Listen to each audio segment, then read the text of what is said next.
NWSL is back after the international break, and Sports Illustrated Stadium in New Jersey hosts the marquee match of the day between the newly minted W Champions Cup winners Gotham FC and the top of the table, Kansas City Current. Welcome along, everybody, to this game day edition of Attacking Third, presented by Carmax, the way car buying should be. I'm Poppy Miller alongside Kelly O'Hara and Darian Jenkins. Big day today, isn't it? It feels like now we're approaching the halfway point of the season. How are you feeling, Darian, about today's game? It's that point where the games that are really chaotic start to really matter. Earlier on, it was kind of up and down. Some team can upset another team, but now it's crunch time. These points truly determine how the rest of the season is going to go. And this is two heavyweights in the NWSL right now. And Gotham coming off of a good win. But is it enough to defeat Kansas City? I don't know. How do you feel, Kelly? Because this is your former team. 2 seasons ago, they were the champions of the NWSL, and now it feels like with any more losses at this point, they're really putting themselves out of contention. Yeah, Poppy, I think that's exactly it. Any more losses at this point, they're starting to slip. They've slipped out of playoff contention. They're 9th right now. They got to be in those top 8 spots to be in the playoffs. So this is a moment, and this is a game that they can make a big statement on, like, we're still in this. We're going to be pushing not only to be in the playoffs, but for a championship. But I think they got, like Darian said, have to start doing it now. We're right almost at the halfway point. Time to get down to business. Are they still in it for you? Yeah, 100%. 100%. Okay. Yeah, they have everything that they need to be successful. It's just they've got to put the pieces together. Okay, so they're not hitting the panic button just yet. And I suppose for Gotham as well, how good has this week been, Darian? Because lifting a bit of silverware that's going to put them into the Club World Cup all seems well at the minute. It's kind of revived everything that we've seen from them to start the season domestically. I mean, Kelly knows having some hardware, having a trophy is massive for your confidence, especially when we've been criticizing Gotham, the lack of chemistry we see, the identity sort of crisis that they came into the year with. I think this was really, really big. I mean, to defeat Tigres, you have to play a good game. Esther's been balling out, but we saw, I think, some things click throughout the W Champions Cup that we've been wanting to see in the NWSL. I don't know if it was a matter of taking pressure off of a bit because you're not in the league. You get to go experiment a little bit more, get back to the basics, the fundamentals of what makes Gotham so special. I think Midge Purse is someone I'm going to key in on about that, getting her going 1v1, running in behind, instead of trying to make this team maybe something it's not with the personnel that they have. But it's still a question of chemistry to me. I agree. I think that this win against Tigres and lifting hardware is a great boost for them. Can they take this momentum and this feeling of success into this second half or almost second half of the NWSL season? But remains to be seen. Like, they're coming off an international break. Yes, they won a championship, and it's putting them in contention to play in the Club World Cup, which is incredible. But we now need to see it in the NWSL. We need to see consistency, because I think that's what they're missing right now, is consistency. Do you think in some ways, though, them winning that championship and winning the cup, it takes a bit of pressure off them? Would you feel that way as a player, or do you think it adds not more at all. pressure? Not coming into NWSL. Yeah, I actually don't think it takes any pressure off of them. I actually think it puts more pressure on them, because it shows that this is a team that is separating themselves in these global competitions and being able to participate in those, and they're part of that Club World Cup in 2028. So I think it actually is like, people are looking at them, hey, are you the team that you're showing up for over here? Can you do it in the NWSL? And right now, I think that maybe the world is looking, being like, hey, Gotham's in the Club World Cup, but they're sitting in 9th in this regular season. Yeah, it's a bit of a bizarre situation. Just before we move on to Kansas City Current, how would you feel if you're still on this Gotham team? Would you be kind of frustrated that you don't really know what you're going to get week in and week out? I think that is one of the toughest parts as a player, and that's why I want this Gotham team to gel together and really start to find their stride and their consistency, because it's so tough, and Darren, you know this, sitting in a locker room ahead of a game and you're like, I actually don't know what we are about to do out there. I don't know if we're going to shut the team out. I don't know if we're going to be scoring goals. I don't know if we can handle the ups and downs of a game. It's really this question mark. And you want, as a player, to be like, okay, we might not score a lot of goals, but we're going to be able to hold it down on defense. We're fine. But even listening to you talk about it, I'm like, Gotham's missing a Kelly O'Hara. I mean, everybody would love to have I don't know about that. But I mean in a leadership standpoint of, okay, let's figure out what we're trying to do. What's our game plan? How are we going to hit this team? What's going to be our identity? Let's go back to basics when us experimenting too much isn't working. I think I'm waiting for somebody on the field that can galvanize the team to bring that together. But I just haven't seen it yet. But I think going against a team like Kansas City, that's where you really need somebody to step up. And the tough part is, their captain for the year, Tanner Davison, out. Yeah. So it is, like you said, I think that's a great point. Who's going to step up? Who's going to fill that role and be the person on the field week in and week out, being like, this is our style of play. This is who we are. This is what we're going to do. Standard. Exactly. Yeah. Kansas City Current, on the other hand, I mean, they just seem to be like the complete package so far, don't they? Is that a bit of an 10 out of 10. understatement? Would you give them 10 out of 10 so far? I really would. I think this team has grown a lot since we saw last year. I mean, I joked, I think, nearly every time they played that, hell, you're going to put some away against Kansas City, but they are going to outscore you because they weren't refined defensively. But this year, they have the patience, they have the game management, I think just on the players themselves, to say, let's sit back. We don't have to high press. We can go into a mid block. We don't need to force a ball over the top to Shawinga because now everybody's terrified that a ball is going to go over the top to her. They're just so much more refined, and they've been that girl this year.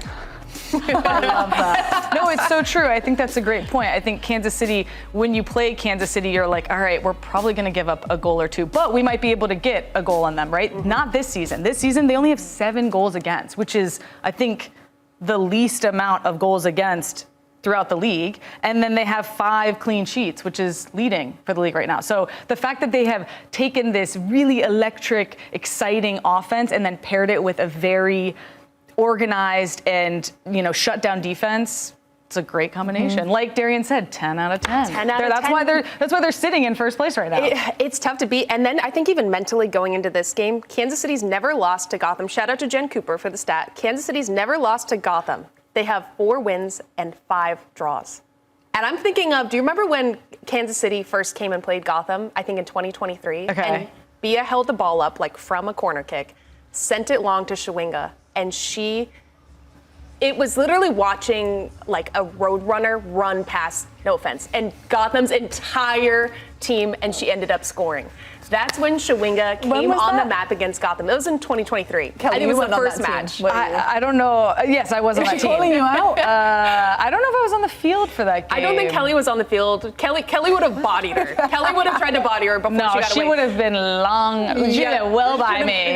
No chance I was catching her. But having that mentally coming into this game for Gotham, where you've never beaten Kansas City, you've never had a win, I think that does a lot when you go up against a Bia, a Shawinga, a Cooper. I mean, they're just loaded. I didn't know that stat, and yes. I'm hoping that they, as a team, don't know that stat. Because you're right, you don't want to be like, man, we've never been able to get one off of them. Yeah. Well, the good news is for Gotham, I suppose, Kansas City, the only 2 losses that they've had this season, both of which were the last 2 on the road. So maybe that works. Saying there's a chance. That's the stat that Gotham needs to lean into, knowing. High pressure for Vlatko Andonovski this season, though. It feels like now he's with his club team. This is a good opportunity to see what he can do, right? Yeah, I mean, Vlatko's record with his club teams across the league has been excellent. Yeah. He's done really, really well as a club coach. He did well last year. I think that Kansas City was very disappointed to not win a championship last year, but I think that they're coming off of a great season based on Gotham's coaching, Vlatko's coaching, and they're coming into this season and they're playing just as well as they were last season, if not better, based on the defense being able to lock things up. So I think for Vlatko, I mean, championship or bust. I don't think he's necessarily under pressure to win a championship, but I think that's the expectation. Do you think that he is, doing better as a manager in this club situation because he has longer with the team? Is that why one of the reasons is, do you think? We had very different experiences, so you go first. No, maybe. I mean, again, I had Vlatko as a national coach. I'm just going to call Vlatko and Gotham. Same thing. I had Vlatko as a national coach, and unfortunately, we were not as successful as we should have been. Maybe that was based on not having time with players, maybe not being able to be day in and day out with them. I'm not sure. I mean, what are your thoughts on that?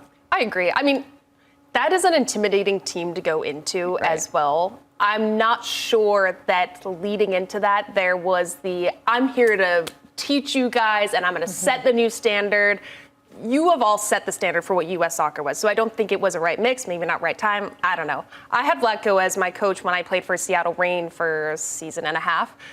He was my favorite club coach I've ever had in my professional career, but I think it's because he had the time, he had the hours, he had time to build relationships for players that made sense and translated really well to a game. So with Kansas City this year, I think we're seeing the fruit of that labor, but also he has a stellar team in front of him that when we've even talked to Lola Bonta, she said, yeah, we just know on the field now to look at each other and say, oh yeah, we're going to sit back. So I think he's done the work and he gets to kind of sit back and watch these players just thrive. That's really interesting, isn't it? The dynamic, because we've seen it so many different times. Obviously, it doesn't always translate if you're good at country to club team. Here's a look at Kansas City current, though, and the team that he is going with today. Yeah, Kansas City missing some players. Debinya's out, Alana Cook, sending her all of the healing prayers, Lola Bonta and Nichelle Prince, but even with that, look at how good this lineup is. You know, Lorena leading in the back, E-Ball sliding into that center back position, Rocky Rodriguez and Claire Hutton, and DiBernardo. That is a starting midfield on any NWSL team, in my opinion. And two of these players sometimes falter in and out. So that's a great, really strong midfield going against Gotham. And then Cooper, Zanarat, and Shawinga up top. I mean, how do you shut down all three at the same time? I don't think you can, but it's going to be a really fun matchup on that. And looking at Gotham's defense and how Bia, especially to me, with two really speedy 1v1 attacking forwards on either side of her, is going to be key going against Gotham. Gotham, on the other hand, Kelly, how do you rate this today? I think this is one of the strongest starting lineups that they've been able to put out thus far this season. I think with, Jess Carter unfortunately out, but Neely Martin can slot into that center back position for her. But across the back, you have Lily Real, Sonnet, Martin, and Freeman. To me, this is extremely strong back four, but again, you got Berger behind them. I think personally the best keeper in the NWSL. In front of them, you have Torres, Howell, and Stevens. I really like Stevens in the 10. I think that you're going to see this change between Stevens and Esther Gonzalez. Esther starting up top, looks like in the 9, but I wouldn't be surprised if you saw Stevens go higher into the 9 and Gonzalez come down and play the 10 because she wants to get on the ball. She wants to be a playmaker, but she is very good in the box, so I would like to see her in the box more. And then you have Jace on the left and Midge Purse on the right. You got those two on your flanks. Oof. Let's go. I'm here for it. You know, you're talking about Kansas City being potent in the attack, but I think this is a pretty potent Gotham attack. Yeah, I mean, let the girls cook today. Let's go. I kind of wanted to be a high-scoring game, but we have to point out Rose LaBelle is on the bench. Oh, I meant to do that. Our girl Rose LaBelle is on the bench today. That's massive. Well, speaking of attacking players, after the break, we'll take a look at one of the best of them, the current superstar, Temwa Chawinga, in just a second.